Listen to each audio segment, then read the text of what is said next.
Hey, it's Eric here with Peachtree Classic Cars, and the guys are teasing me because I always say I want to keep this truck, but unfortunately I can't. It's a 1956 Ford F100, and I love the 56. It's my favorite year since it's kind of a 1 year only cab. This is actually sitting on a Mercury Grand Marquis frame from bumper to bumper. It's an uncut Mercury Grand Marquis frame. They did a good job putting it in. Then it's got a 351 Windsor with a C4 automatic transmission, and of course power steering and power disc brakes, and the ride is more like a Grand Marquis than an old truck. So this is a great running and driving truck, and what I decided to do, we were going to go after doing some restoration on this and making it like I wanted it, and I said, you know what, I'm going to throw it up for sale like it is and let the next guy do what he wants to. I get more calls for a 56 Ford truck than any other truck, than any other Ford for sure, and so these rarely last long. So let's take a look, let's take it for a quick drive, and we will show you around the truck a little bit. Got a nice aggressive mean sounding engine.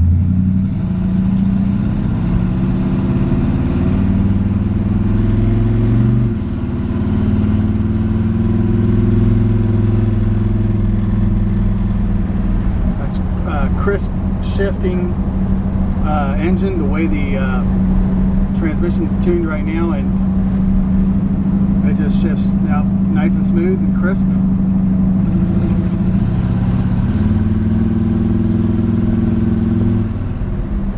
Of course, like I said, power steering. I mean, with the Grand Marquis frame, this thing, you know, drives almost, I would say, more like a car than a truck, but it still feels like a truck because you're sitting up high.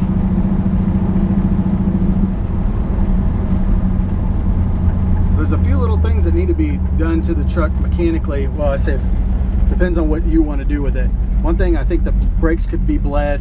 It's stopping nice and straight and everything, but if you really slam on the brakes, it seems that the rear is locking up faster than the front. So that would be something to adjust. Should be a pretty easy fix.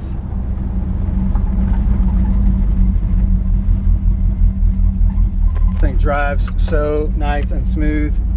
Another thing that needs to be fixed, and I ordered it, is this pin right here that opens up the inner door handle. It actually is broken, if you can see in there. That happens sometimes. It's a $20 part. I've already got it ordered, and it'll be here in a couple of days. So oil pressure gauge is not hooked up. Temperature gauge is hooked up. So it's kind of funny, I don't know why the lights are hooked up, but the gauge themselves are not. Great sounding exhaust, nice and aggressive, not too loud, just loud enough.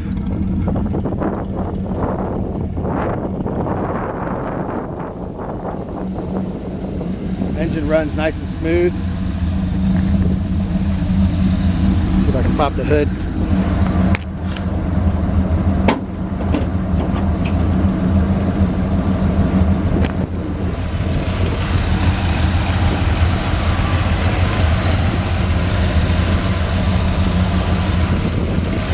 Smooth running engine, got a new Holley carb on it.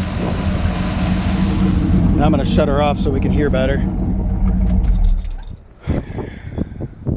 Yeah, I always get tempted to keep these, and the guys always remind me we got to keep our customers happy.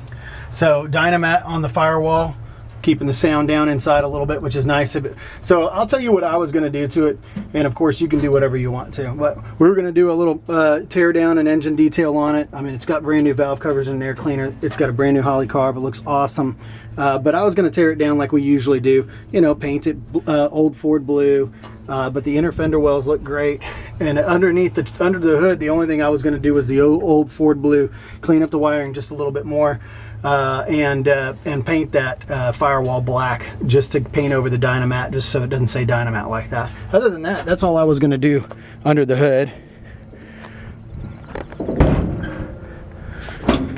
And of course, just like all these old Ford hoods, you know, they don't like to shut without you having to, you know, walk around them and dance with them just a little bit, but it does shut nice and smooth, you know, nice and firm.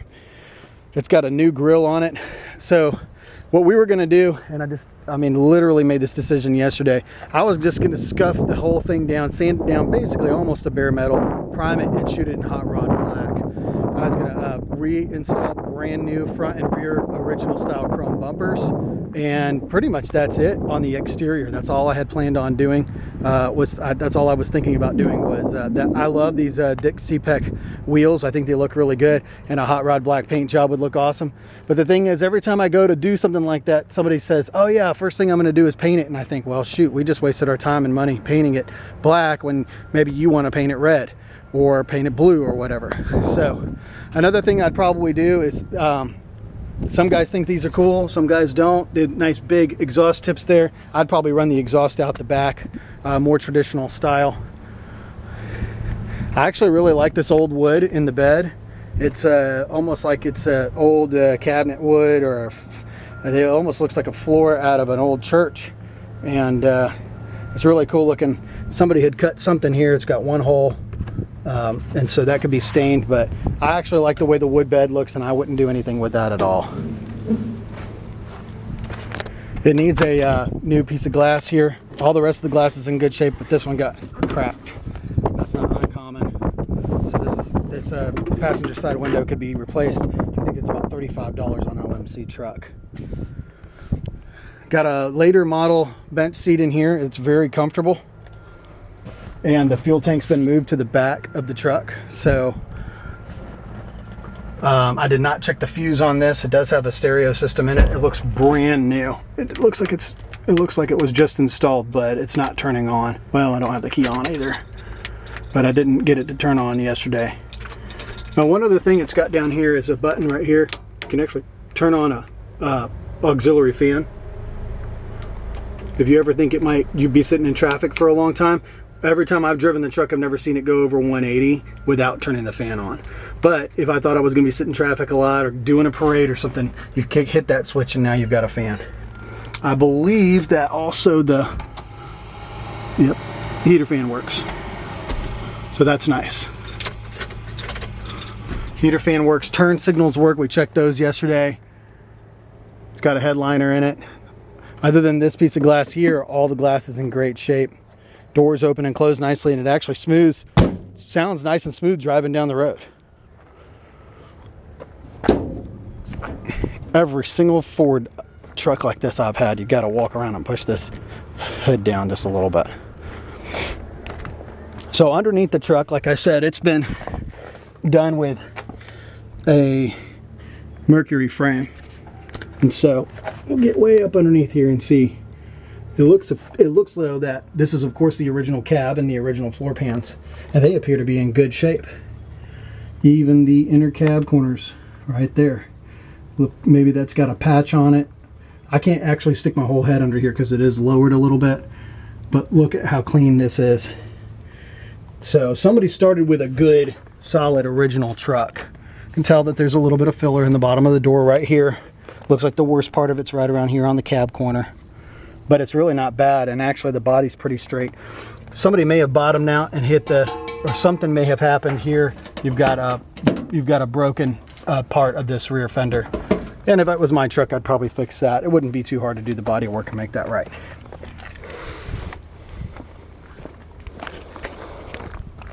Another thing, like I said, personally, it's got a roll pan in the back, the vented roll pan. They're okay. They're kind of cool looking, I guess. It all depends on what you like. But if it was me, I'd take that off. I'd put the original chrome bumpers back on. But the thing is, all these things that you do continue to increase the value, of course, of the vehicle. And so, now these got the drum brakes in the back and the disc brakes in the front, and they're all power. Go to this side here.